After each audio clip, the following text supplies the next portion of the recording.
Brantley with the Arkansas Times on Wednesday, March the 1st. Well, everybody's talking about Donald Trump. It does appear that he can chew gum and walk at the same time. He gave a speech to Congress last night. He followed the script. He read the teleprompter. He didn't stray from it. He didn't talk about himself. He didn't complain about Hillary Clinton and didn't complain much about the press. Well, this produced a torrent of favorable publicity from the media, but I think the polls have responded very favorably. He spoke optimistically. He spoke of America that could create and achieve great things, much as Ronald Reagan had done. Now, he didn't say very many specifics about how he was going to achieve these things, these notions that he's going to cure immigration and the economy and the environment and everything else. All easy to say, very popular to hear. Getting it done is another matter. I think simply saying that he's going to have a health care plan that is going to cover more people and provide better coverage for less money is almost certainly balderdash. But nonetheless, he comes off the night looking very well, and it lifts him out of the doldrums in which his favorability ratings had been found. So onward to other matters, back to the state capitol in Arkansas.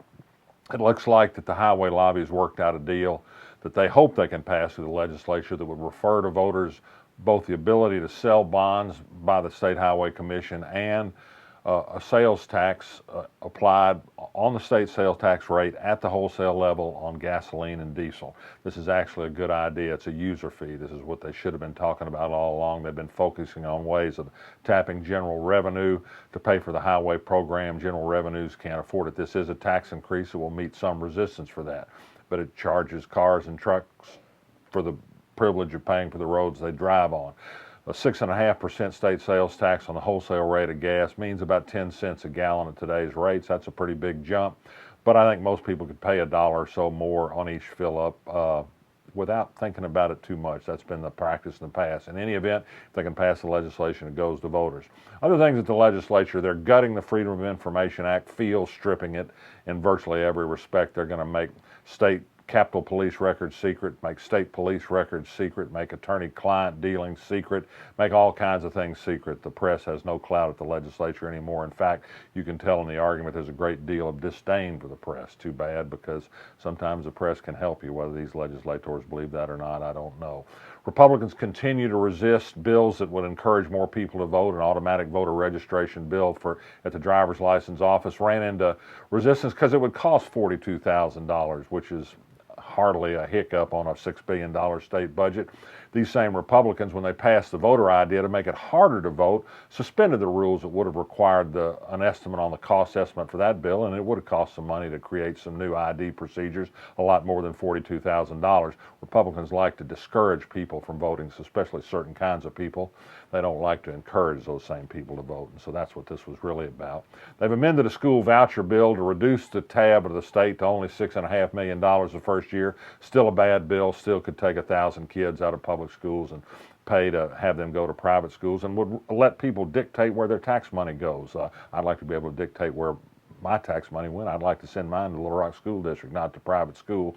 The law wouldn't allow that. They are talking about new legislation today at the Capitol to expand the money spent on pre-K education. That would be a help. That would produce some better education outcomes, particularly for some poor kids who could certainly use the help.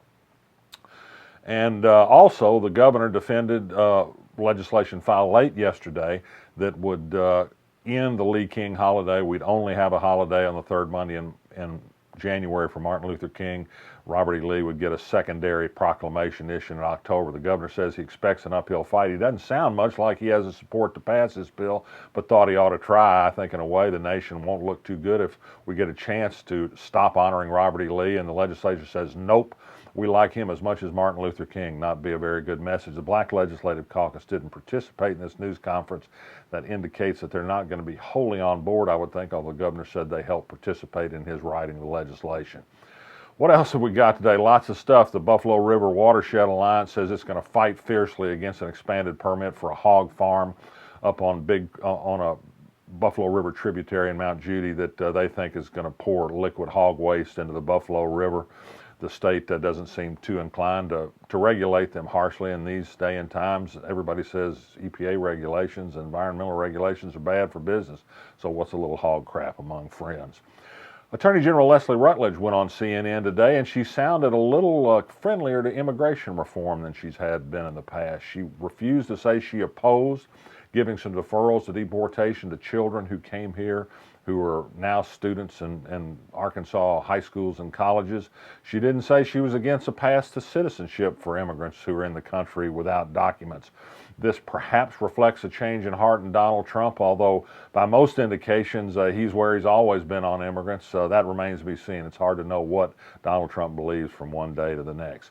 The Little Rock City Board last night got an earful about school closures. Michael Poore tried to justify them, tried to say that he'll make sure that the schools that he closes won't be taken over by charter schools. I don't think that's a promise he can make. The state school board, so to speak, Johnny Key, the education commissioner, is in charge of those things. As of yet, he's absent without leave on this issue of great importance for the Little Rock School District, but he wants $500 million of our money to build new schools, perhaps to turn over to charter school operators. A lot of questions about this. The city board at least finally got into asking some tough questions last night, and a room filled with people who aren't happy about the school closures. Not a good time for a tax increase. We had a lot of storms last night in Arkansas, you may know. They passed through some counties north of Pulaski County.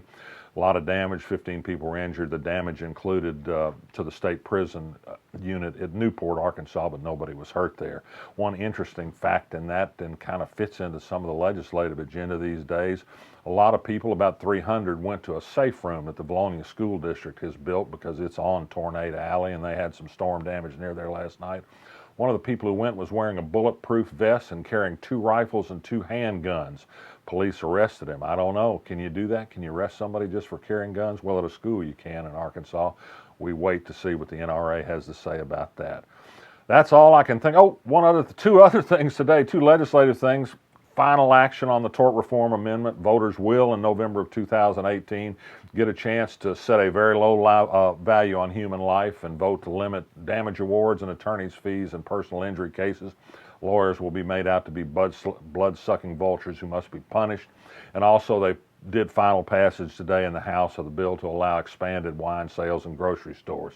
So drink up. I'm Max Brantley. I'll be back tomorrow. Somebody willing.